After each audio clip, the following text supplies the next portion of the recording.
What up, Cavs Nation? I'm your host, Ethan Sands, and I'm back with another episode of the Wine and Gold Talk podcast. And joining me, as usual, you know him, you love him, Fedor, Jimmy Watkins, cleveland.com's best. And we're coming to you about a potential change in the coaching staff. No, I'm not talking about Kenny Atkinson for all of the crazy subtexters and people on the internet that were calling for Kenny Atkinson's firing after a 64-win season. But reports have come out that two of the Cavs' assistant coaches are the two finalists for the Phoenix Suns position. Jordan Ott, assistant coach, and associate head coach Johnnie Bryant. We talked about Johnnie on a previous podcast, but it feels like the Cavs are going to end up losing something depending on whatever happens in Phoenix, which is weird because of the whole dynamic between the owners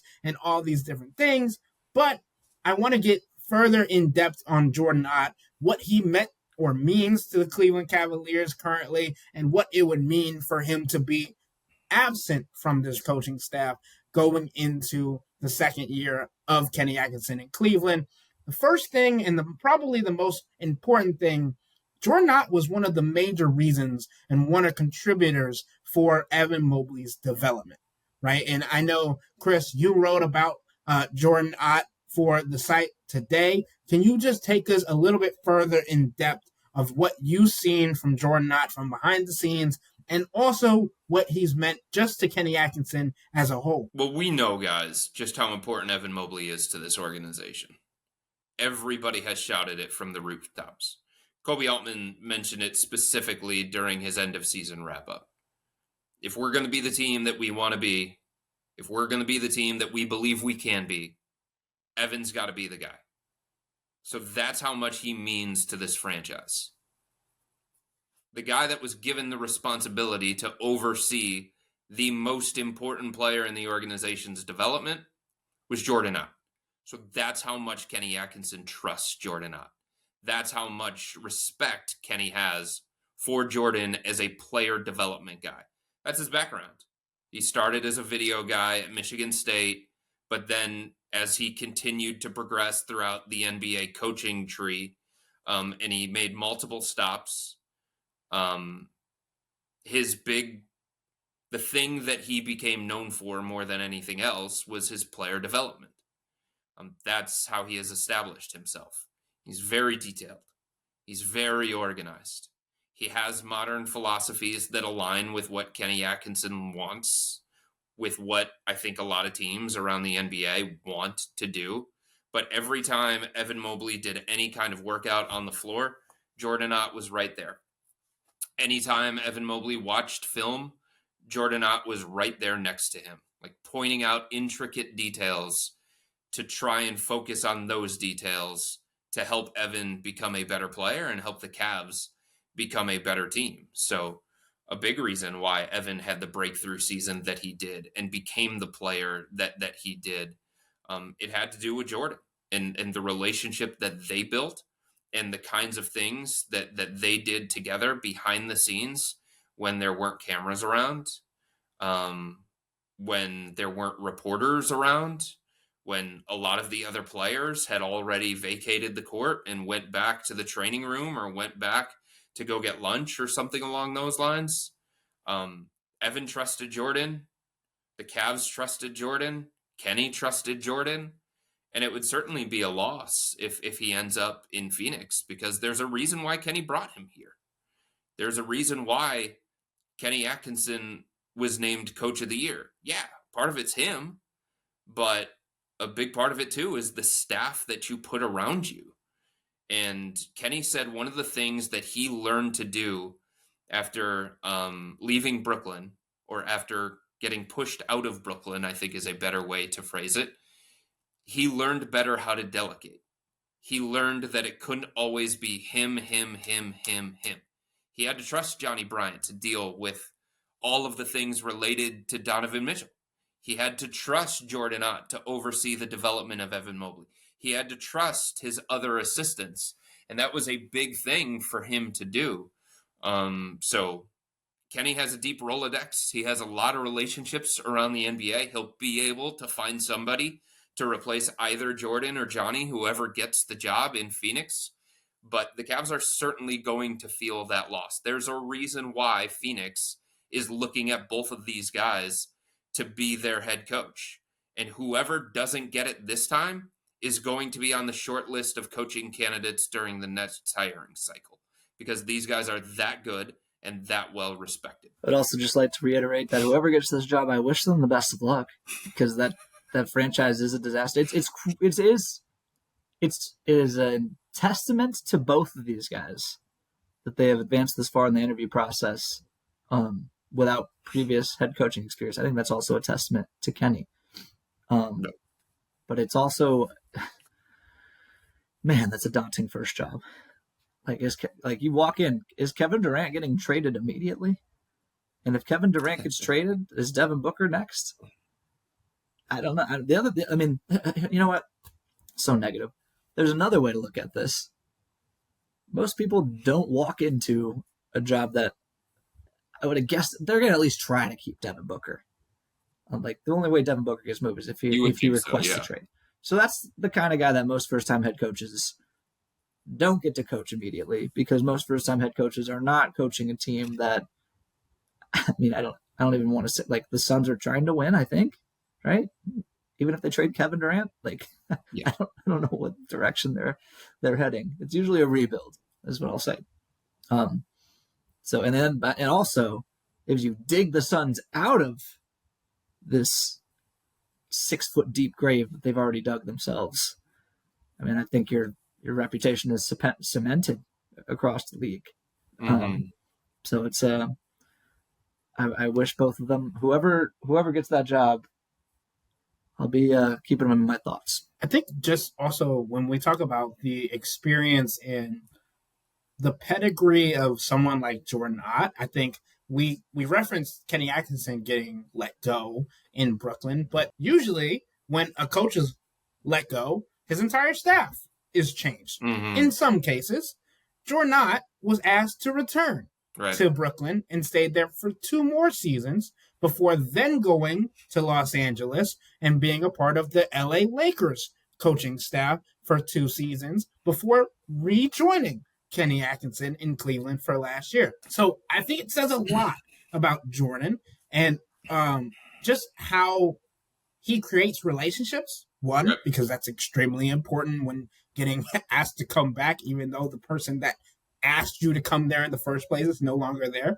Sounds a lot like the transfer portal and coaching in college and all those things, with players deciding where they're going depending on who was the person that helped them sign their letter of intent.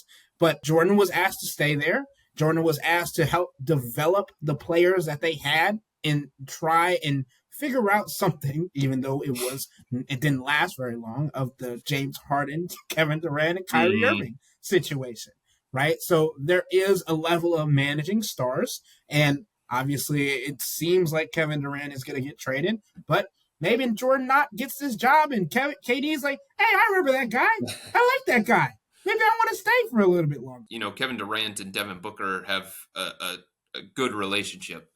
And they've wanted to be alongside one another for a long time. So at the very least, if KD has a positive view on Jordan, and I'm not sure why he wouldn't, everybody that has come in contact with Jordan can recognize how smart he is, how much of a grinder he is, how detailed he is, how much he puts into the craft, how good he is at finding different ways to do unique things when it comes to player development.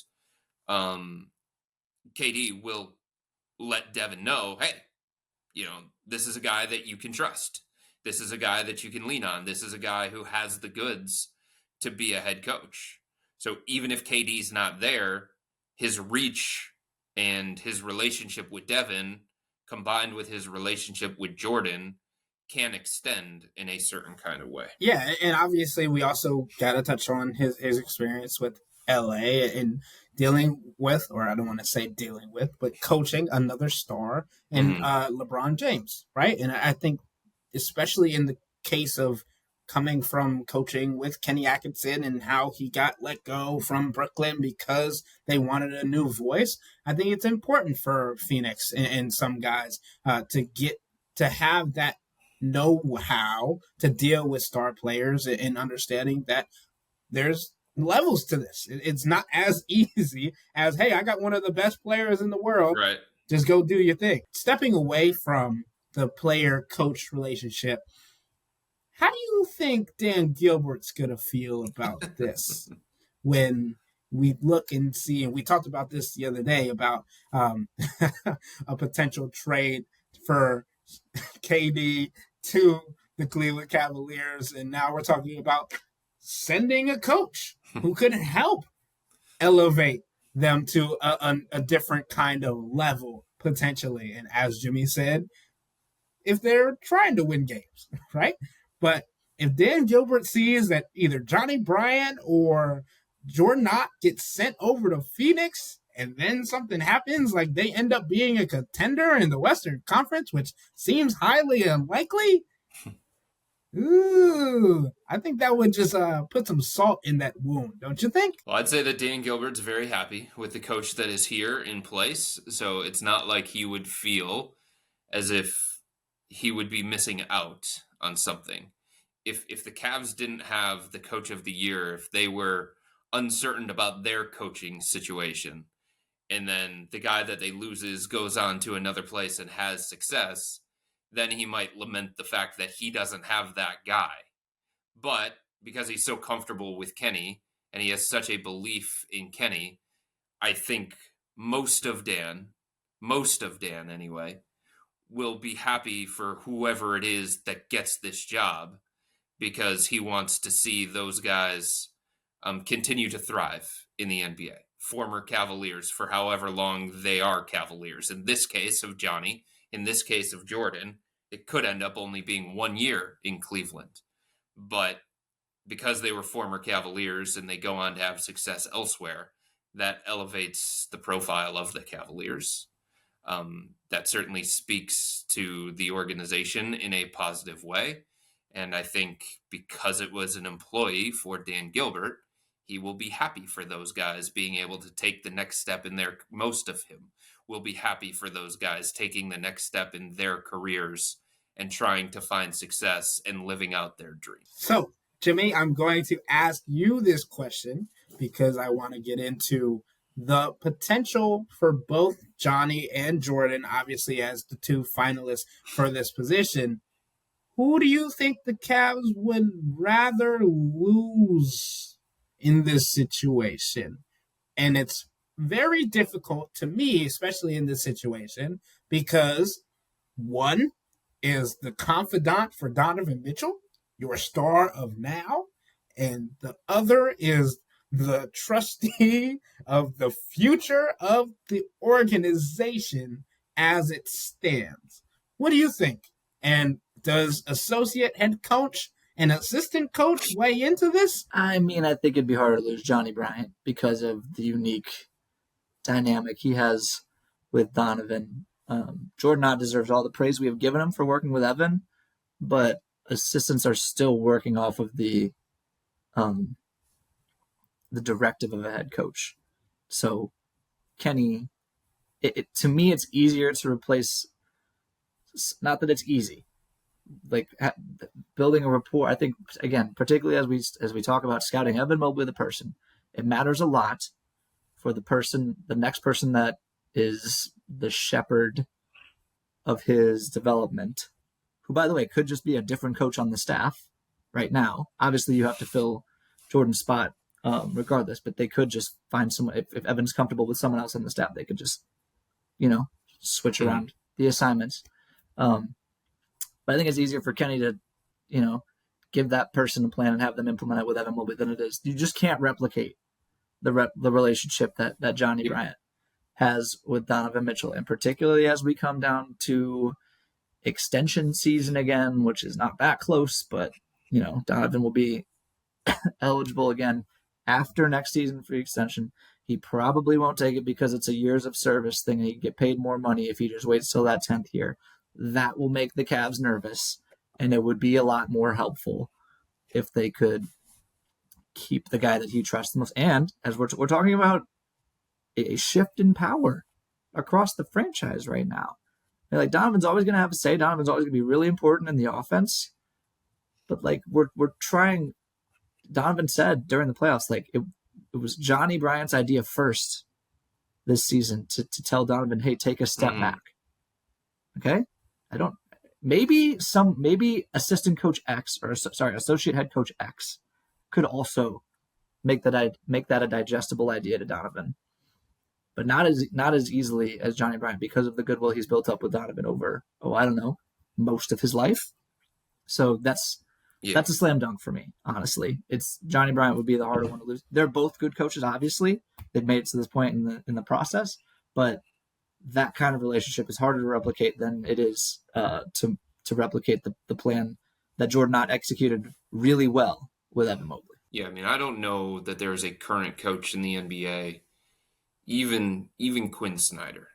I don't know that there's a current coach in the NBA that has more respect from Donovan than Johnnie Bryant. And I think the number of people in this world, just the number of people in this world that Donovan trusts and Donovan confides in, the number of people, it's very, very small, and Johnny's one of them. And losing that, it doesn't mean that Donovan's not going to be the same player. It doesn't mean that Donovan is going to become, a problem guy in the org. That's just not who he is. But relationships are important. Chemistry is important. Camaraderie is important. And if you think about every single time there was a stoppage in play, Donovan was going over to the sideline and he wasn't talking to Kenny. He just wasn't. He was talking to Johnnie. And part of that is Kenny recognizes that relationship. Kenny recognizes the trust that those guys have built over the years. And that's part of a coach. You delegate. You allow that relationship to continue to help you as an organization or help you as a coach. And losing that, it's just going to be a different kind of feeling around the organization. There's going to be a different kind of dynamic around the organization. Look, I mean, Donovan and JB Bickerstaff did not get along. They did not see eye to eye on a lot of things. So not every single coach is going to get through to you the way that Johnnie Bryant did with Donovan. And I'm not saying that Kenny Atkinson can't. I mean, his relationship with Donovan is strong. Those two guys sat down together this offseason. They had lunch together at Donovan's camp. And that was a really, really productive get-to-know-you session. And they built a relationship there. But Kenny will never have the relationship with Donovan that Donovan had with Johnnie Bryant. Nobody currently coaching in the NBA will have that kind of relationship with Donovan. They just won't. It took years for that thing to build. It took hard conversations behind the scenes for that thing to build. And it's just something that the Cavs and Kenny Atkinson are going to have to navigate. In a way, it's just taking away a security blanket that if Johnnie gets the job in Phoenix, you lose a security blanket that you had in the organization. There's a reason why everybody thought, well, not everybody, but a majority of people around the NBA thought that Donovan was going to New York. And the minute that Johnnie Bryant got hired as the associate head coach, people were like, oh boy, well, look at that. So they went out and they hired Donovan's personal player development coach. What could that mean for the future of Donovan Mitchell? How does that increase the chances of New York being able to get Donovan and Donovan being happy in New York if he goes to New York and stuff like that? Just logistically from a coach, like a head coach's perspective, even if Kenny's letting Johnnie handle a lot of the interpersonal stuff with Donovan, think about, okay, Kenny has a new idea for the offense. You don't have to take it to Donovan first. You can take it to Johnnie and say, yeah, right. How do you think he'd feel about this? Like that stuff is, and the Cavs, it's not, yes, I think it would help them retain Donovan on another extension by keeping Johnnie. But again, beyond that. Just, his day-to-day mood. Like Johnnie Bryant has a finger on the pulse of Donovan Mitchell in a way that no one else in your organization does. And I mean, look, there's a loyalty factor there where there's probably some things that Johnnie won't even share with other members of the organization about Donovan. When we talk about the interest of Donovan's long-term future, right? That there's a separation of church and state there. But having someone who understands your best player on that, it just can't be overstated how important that is in the era of the NBA that we're living in right now. That's all valid. I think that's all good points, because when we talk about Johnnie Bryant and Donovan Mitchell's relationship, it also just delves into where they're going to be in a few years, right? And obviously, Jimmy, you've mentioned the 10 years of accrued service, but like Johnnie Bryant wants to be a head coach in the NBA. And we had this brief conversation when we went more in depth on Johnnie Bryant and his relationship with Donovan Mitchell and what it would be like if the Cavs lost him. There's potential that if Johnnie Bryant is a head coach somewhere else, not necessarily if he gets the Phoenix Suns job, but if he goes somewhere else in the next 2 years, Donovan could take this perspective and be like, hey, who you got over there? What's the situation looking like? And Chris has said this on multiple different occasions. One of the biggest reasons that Donovan Mitchell came to Cleveland is because he thought it was the best situation for him to win. And if that's not the case, especially if the Cavs decide to run it back this year, and Donovan's looking around like, well, we've tried it 4 years in a row now, and we still haven't got past the Eastern Conference semifinals. Okay, Johnny, what jobs are open? Where do you want to go?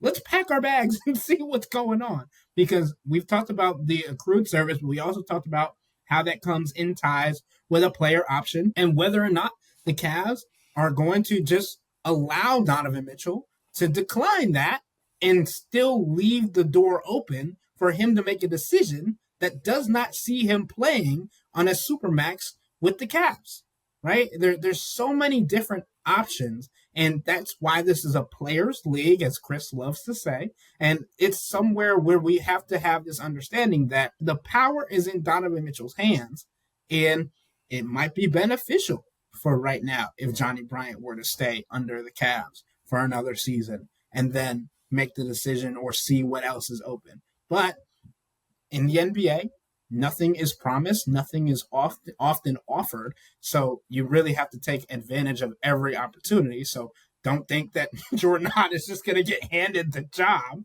because Johnnie is going to try and do everything in his power to get that role, because he's been trying to be a head coach for years now. And to see his development, right, from player development coach that came back from overseas from playing overseas to come in to Utah, having to do behind the scenes workouts with Paul Millsap, and then finding out that he's going to actually have the opportunity to be a player development coach, to turning that into being an assistant coach, associate head coach at 2 different places under winning coaches, and now have the opportunity to be a head coach at your own. That's the dream for Johnnie Bryant, right? And as someone who is as respected and as trusted as Donovan Mitchell is for Johnnie Bryant, it's a two-way street, right? Donovan wants to see the best for Johnnie too. And I think that's the hard conversation that's going to be had between them, especially when this decision comes down the wire. And I think the thing that stood out to me throughout the course of this year and getting to know this staff, Kenny was a great coach. There's a reason why he was coach of the year. But man, did he bring good people to this organization. And man, did he bring smart coaches as well. And I was having a conversation with another writer about this in Miami. And I said, when that playoff series was going on, and I said, yeah, so much of it is about Spo. But think about the other guys that are on this bench too for Miami.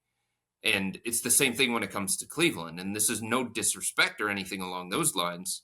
But Kenny Atkinson's a better tactician and X's and O's guys than JB Bickerstaff, and he built a better staff around him than JB did. And I think that showed itself throughout the course of the year. So losing one of those guys whoever it is, no matter who it is, it's going to be a blow. It's also not the only coach that they've lost from this organization this offseason. Chris Darnell, the head coach of the Cleveland Charge, the G League affiliate Charge, he left Cleveland to go to Sacramento. So there's some shuffling that's going to have to go on here this offseason when it comes to Kenny Atkinson and trying to replace either Johnnie Bryant or Jordan Ott. He'll have his hands full trying to fill those shoes because both of those guys clearly are well respected. I mean, there was one coaching opening. Maybe there's going to be another. Who knows what's going to happen in New York? But there was one coaching opening, and two Cavs coaches turned out to be the finalists for the job. The only two finalists, according to reports, for the job. And I think that speaks volumes to the kind of staff that Kenny built. And a coach's success, it's not entirely tied to the staff that they build, but it's certainly part of it. It's certainly part of it. And what Kenny had on his side versus what JB had on his side when he was a Cavs coach, it was just very, very different. And oh, by the way, if Jordan Ott gets the Phoenix job and the Knicks decide to move on Tom Thibodeau, Johnnie Bryant knows that organization pretty well. Yeah. And that organization knows Johnnie really well. They know Donovan well, too. I think the thing that we can say about Donovan, too, and I know everybody connects the dots and stuff like that, there just aren't a lot of star players that pick a destination when they're a free agent or when they force their way out when it comes to a trade.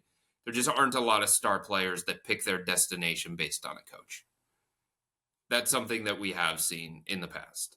It matters to them. Where can I win? And yeah, part of that is the coach. Is there a coach in place that's going to help me get to that level, that's going to help the team get to that level, that's going to instill a specific system that kind of helps my game or like fits my game and allows me to be the kind of player that I want to be?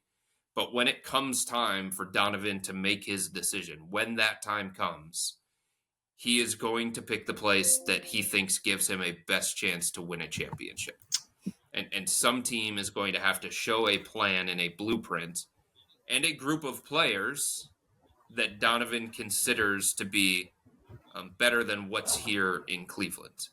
And there was no team that made more sense this time around than Cleveland because of all of the different factors. So if someone is looking down the road at, can I pry Donovan away from Cleveland when he's like 30 years old? Can he be the big-time splashy free agent? Well, you're going to have to show him a situation that gives him a better chance to compete for a championship than what he has here in Cleveland right now. And by the way, despite all of the questions about this team and all of the things that we talk about on a daily basis on this podcast, the flaws within the roster, the questions about their mental toughness, the questions about their physical toughness, the questions about their readiness and stuff like that, there's a reason why they have the third highest odds to win a championship, because at the end of the day, it's a pretty damn good situation still. That's all true. Well said. Stars, it's usually the way this stuff usually works is the Stars chooses a place and that place goes, hey, is there any coach you'd like to have on staff? It's like the other way around. That's right. But I would point out this Stars don't choose destinations because of coaches. They also don't often have this kind of relationship with a head coaching candidate. So there's a little bit different of a situation. I agree. Donovan is always going to prioritize winning a championship over anything else. But this is a unique situation. That's what I'm talking about. LeBron James came to Cleveland when David Blatt was the head coach. And he didn't allow David Blatt to last very long. But that was not an impediment to him coming back to Cleveland. Eric Spoelstra was not an impediment to him going to Miami, even though, he bumped into Eric Spoelstra and he tried to flex his muscle and Dwayne Wade said, hold on, buddy, take a step back now. That's my guy. So, what happens after a guy arrives there, that's something to talk about. But again, if LeBron was willing to come back to Cleveland with David Blatt, unknown David Blatt here in Cleveland, I think that kind of tells you everything you need to know. It would be cherry on top if the best situation available also had your best friend as the head coach. Let's put it that way. Well, if he goes to Phoenix, that's not going to be the best situation anytime soon. That's not the one I was talking about. You heard me say. I think if everything were to go as planned or as best worked out for both of them, Johnnie Bryant would come back for a year, or Tom Thibodeau. Jimmy, I think that might have been the best take of the podcast.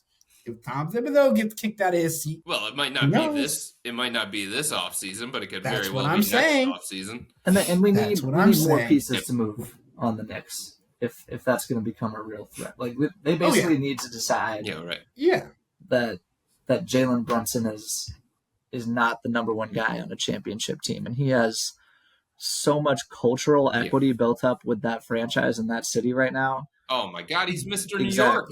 Exactly. By the way, his dad is on the staff over there while we're talking about coach relationships. Jalen Brunson, the Knicks are building the entire plan out of Jalen Brunson right now. So I don't envision that happening anytime soon. Brunson is what 23-year-old Donovan Mitchell wanted to be. That level of star, that level of loved in New York. Somebody cue Empire State of Mind and we'll get out of here.